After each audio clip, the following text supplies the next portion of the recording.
Okay, hello everyone. Good morning, good afternoon, good night, good evening, everyone from all over the world who's watching this video. Um, we are from Group 3 and we are going to presenting about our case. It's about GE case of organizations of GE. And we are going to do some podcasting here because we think that the case is very interesting. But before that, let me introduce myself. My name is Samantha, and I'm here as the host of this podcast. And then we have also Finda in here. Say hello, Finda. Hi. And also we have Pak Sudung, our president of the class. Say hi, Hello Pak. everyone. Hello Sam. Hello Vin. Hello Yes, Pak Rickson. and also we have Pak Rickson in there. Say hello, Pak. Hi, everyone. How are you guys today? You guys looking good. And we are also having a cup of coffee in here, chilling, and also, like rereading the podcast, rereading the case because it's really interesting. But before that, we would like to say thank you so much for Prof. Rupi, who has been taught us and led us to join his class for this past few months. And it's been very interesting and we are very enjoy the class. So thank you, Prof. Rupi. Everybody say thank you to Prof. Rupi. Thank you, Prof. Thank you Pak Rupi. Yes. Okay. So let me just review our conversation. Yes, we are going to start the conversation. We are going to discuss about the GE organization. As we know that the GE is a company that running through the energy and then also the technology company, and they have a lot of employees and also so many complex of the management and etc. And then we are very interesting about how they manage the company, which is they have a lot of branch all over the world. And then, yes, we are going to discuss about that. Okay, let's continue.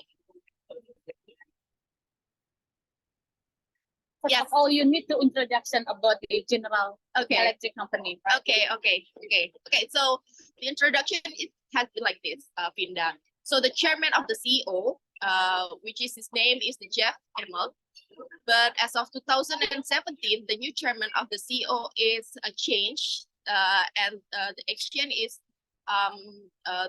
John Flannery. His name is John Flannery, right?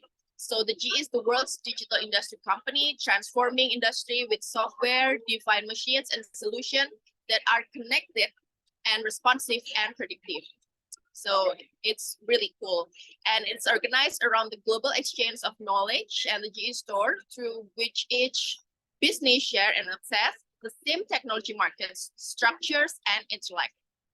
And in 2011, Global Growth Organization, or we call it as GGO, was built under the leadership of John Bryce. And it was really cool. Okay, so we are going to talk deeper about the case. And then I wanted to ask Pak Sudung about what is the main background of GE's global organization. Please, Yes. Okay, thank you Sam, Finda, and Person. As you may see from the screen and from the previous presentation that I did in the class, the business goal of the GGO is to grow, speed, and customer success by building more decentralized and local consulting while exporting synergies in support functions to realize economic scale.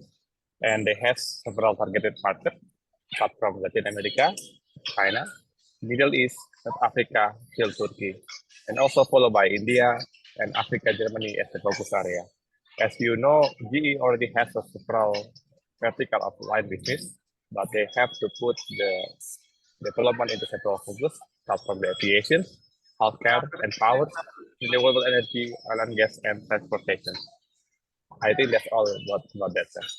Thank you. Okay, thank you, Pak Sudung. So that is the background of GE, right? So I'm confused about what is the challenge and also the strength of the GE's company back then. So Pak Rickson, can you explain about the SWOT, or what do you think about the challenge in the GE company? Yes, thank you, Samantha. As we know, the GE has a strength and weakness and also opportunity and threat. The strength itself, as mentioned previously by Hasudungan, that GE has a diverse product portfolio in the company, like transportation, healthcare, power, and aviation. So, um, because of the diverse of the product is enabling it to target various segment in the domestic at the same time also in the overseas. And the second strength is the first mover advantage. The company has first advantage in number of segments. It has experimented in various areas. And as we saw previously, this is the company exists in various countries like in Africa, India, Middle East, in another part of the world. So that's the strength of the company. And for the weakness, also the company has a weakness, lack of the workforce diversity and customer dissatisfaction. Lack of workforce diversity is because the company does not has diverse enough, given that most of the growth so far in its domestic market. And the second about the dissatisfaction, if because the demand of the product have not enough gone down, but there is a shimmering sense of dissatisfaction among the customer of GE. And we can see it's reflected on the reviews on various online platforms. So that's part of the weakness of the company. And opportunities, increasing standardization, tariff opportunity in international market, and social media growth can help GE to reduce the cost of entering new market and reaching to customer at significantly lower marketing budget. And the threat is government regulation and bureaucracy and squeezing emerging market or developed market. So that's the strength, weakness, and opportunity, and also threat of the company.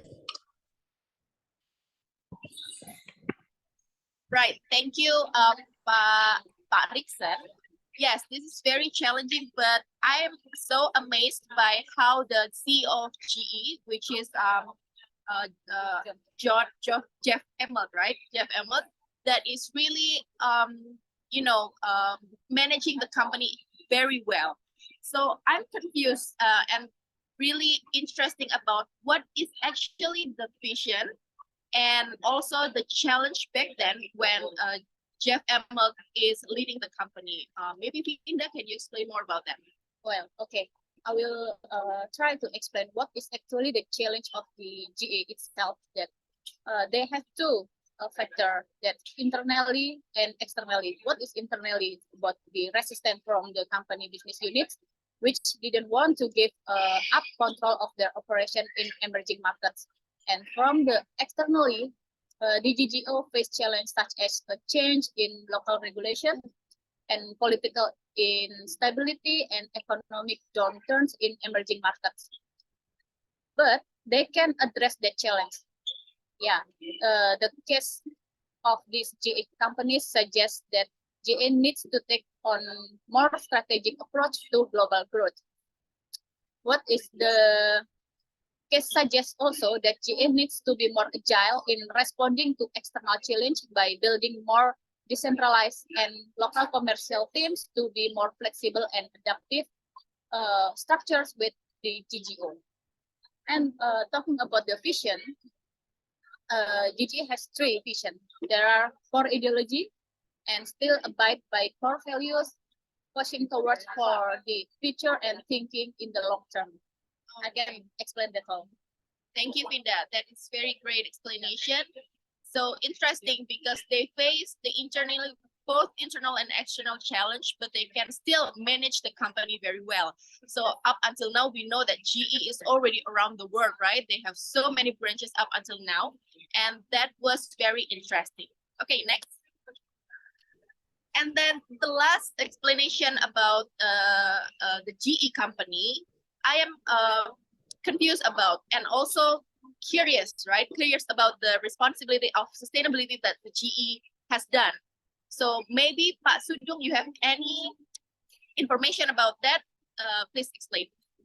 Okay, Sam, thank you for begging to me again. And if you guys ever heard and remember about the sustainability, there are around more than 20 SDG goals that currently government has issued to all, and that expected to all company will should be followed.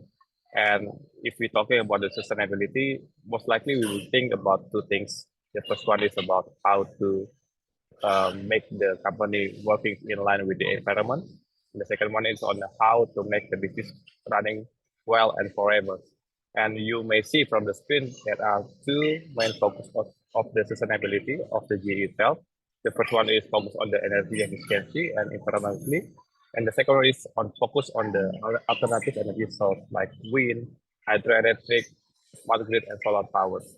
GE has a commitment to address the challenge, such as the need for the cleaner energy, more efficient source of energy, and to reduce emissions and abundant source of the clean water. That was told by Jeff email. That's all, Sam. Back to you. Okay, thank you, Pak Sudung. And that is our short podcast about GE company. And the conclusion and recommendation for GE is by under the effective leadership of GGO leader conducted by Jeff Immelt that has brought many changes at GE. Unfortunately, the decision of selling its industrial business, followed by its water and process technology business, transport, lighting, energy management business, gave a huge impact of the fall down of GE stock market. It appeared on the GE revenues report during the 2013 until 2016 that the total revenue of all region were scaling up to $123.7 billion. So before it dropped down to the $122 billion at 2017. Apparently, the empowerment of local region has been taken to fulfill the stakeholders' request and made the business setback. So this is very challenging for the management, but also they can manage very well. And then also they develop new market by creating more agile team and lean R&D team. So that is very great for GE company. Okay, that's all. Good. That's all for our podcast today. And we wanted to say thank you. Thank you to all of you who watching Thank this. you, everyone. Thank you, Thank you, everyone. Right. Okay, Finda, do you have any? Okay, the last minute we would like to say thank you to our team and our classmates and also our lecturer, Prof. Rupi. Yeah. Hopefully it can helpful for our study. Right? GPA. Kidding, Prof. Okay, thank you so much for watching, everyone. Thank you, everyone. Bye. Bye. Bye.